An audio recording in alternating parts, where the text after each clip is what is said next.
The chandelier light reflected off polished marble floors as the most powerful woman in the city stood quietly at the host podium. Invisible, her name carried weight in boardrooms, in investment circles, in entire industries. But tonight, none of that seemed to matter. Her reservation had been confirmed days in advance. The table was ready. The evening had been carefully planned. And yet, within seconds of approaching the front desk, something shifted. Smiles tightened, eyes narrowed. A paper was lifted, then slowly torn. No tables left. The words echoed louder than the clinking wine glasses behind her. What the staff didn't realize was that the woman they had just dismissed wasn't just another guest. She owned the building. And by the end of the night, not one of them would still have a job. If stories about power, dignity, and silent justice move you, make sure you like, share, comment, and subscribe. You're watching Black Legacy. Danielle Carter had built her empire from silence. Not the kind of silence that meant weakness. The kind that meant discipline. Raised in a working-class neighborhood on the south side of the city, Danielle grew up watching her mother clean office buildings she would later one day own. She learned early that brilliance wasn't always rewarded immediately, especially not when wrapped in black skin. Her father had once told her that the world would try to test her confidence before it ever tested her competence. He was right. Danielle graduated top of her class from a prestigious university where professors praise her research, but investors overlooked her ideas. She watched less qualified peers secure funding simply because they fit the image. So, she adapted. She stopped asking for permission. At 32, she founded Carter Hospitality Group, a boutique real estate and restaurant acquisition firm focused on reviving struggling luxury establishments. Within 10 years, she owned 17 high-end venues across 3 states. Her strategy was simple. Buy underperforming luxury spaces, rebuild culture, retrain staff, and rebrand with excellence. But one property had always been personal. Le Noir, an upscale restaurant known for crystal chandeliers, velvet seating, and a reputation for exclusivity. Years ago, Danielle had applied there as a hostess while in college. She had been rejected within minutes. Told she wasn't the right aesthetic. She never forgot it.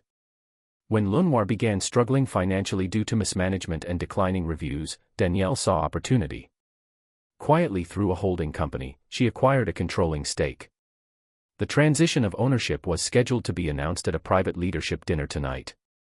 Only the senior management knew ownership was changing hands. They just didn't know who the new CEO was. Danielle chose not to inform them ahead of time. She wanted to observe. Culture reveals itself when it doesn't know it's being watched. So, she made a reservation under her real name. And she arrived alone, dressed in a tailored navy suit, carrying a structured leather bag. Every inch of presence radiated quiet authority.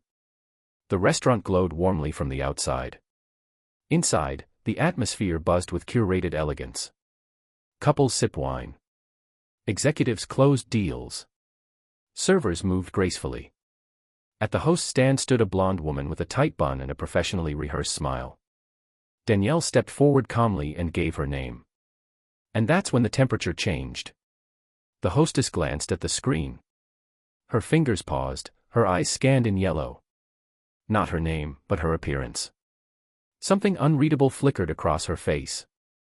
The smile thinned. She checked the list again, then sighed dramatically. The restaurant was full, she explained. No availability. Danielle gently mentioned her confirmed reservation. The hostess pretended to search again. The reservation was supposedly missing. Strange. Danielle showed her confirmation email. The hostess took the printed reservation slip, stared at it, and then slowly tore it in half, and oops, delivered with mock sympathy. Behind them, 2 white guests arrived without reservations and were seated within seconds. Danielle noticed, so did several patrons nearby. The injustice wasn't loud. It was smooth, polished, subtle, snorts, enough to be deniable, but deliberate.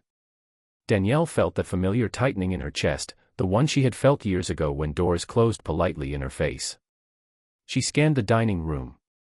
There were empty tables, reserved signs placed strategically, servers whispering, a manager watching from the bar area without intervening. She realized something critical. This was an accident. It was culture. The culture she now owned. The general manager, Thomas Whitaker, eventually approached. Mid-40s, immaculate suit, measured tone. He reiterated the apology, explained they were at capacity, suggested perhaps she try somewhere less busy. Danielle observed his language carefully. He didn't ask her name again. He didn't verify anything. He didn't offer accommodation. He assumed she stepped aside quietly. Instead of arguing, she sat at the bar, ordered sparkling water, watched. Over the next 30 minutes, she witnessed a black couple told they must wait despite open seating. A Latino family discouraged from dining due to large party inconvenience. A white influencer ushered in immediately with staff enthusiasm. Servers ignoring certain tables longer than others. Patterns reveal truth faster than words. Danielle's jaw tightened slightly, but her posture remained composed. She texted one person. Her legal director, "Come now, bring documentation." 10 minutes later, she stood, walked back to the host stand, requested to speak with the general manager and department heads. Thomas approached again, visibly irritated. He asked if there was a problem. There was, just not the one he expected. Danielle calmly opened her bag, removed a thin leather folder, and placed it on the marble counter. Inside were acquisition papers. Ownership transfer agreements signed, executed, effective immediately. Thomas's confidence cracked first, then the hostess's face drained of color. Then the whispers began. Because in that moment, the invisible woman became the most powerful person in the room. The dining room grew quieter without anyone announcing why. Power has a sound and it had just entered fully.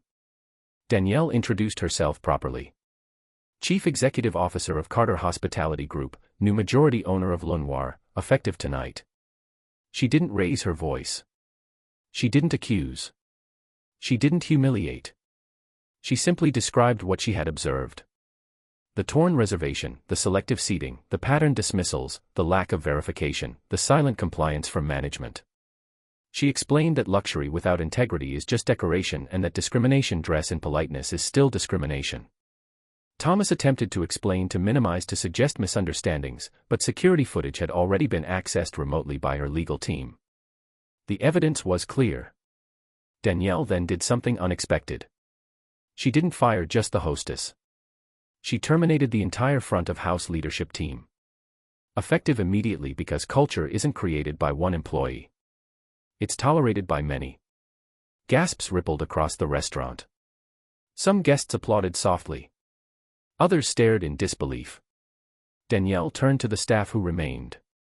Servers, kitchen workers, boozers. She clarified something crucial. This was not about revenge. This was about standards. Anyone willing to uphold equity, respect, and professionalism would be retrained and retained. Anyone unwilling could leave tonight. Silence lingered.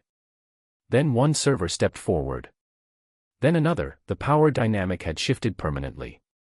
Outside, word began spreading. Within hours, social media posts from witnesses began circulating. Black woman denied reservation. Turns out to be owner, but the real story wasn't viral drama. It was structural correction. Danielle stayed the rest of the evening, observed interviews, met individually with employees. By midnight, interim management had been appointed. The chandeliers still sparkled, but the energy felt different, accountable.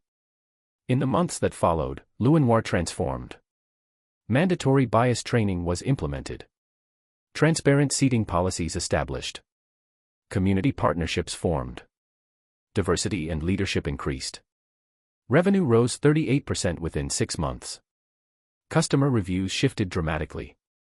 Former employees who had dismissed Danielle struggled to find comparable positions. Reputation follows behavior. But Danielle never publicly shamed anyone. She didn't give interviews about the incident. She didn't monetize a moment. She institutionalized a lesson instead.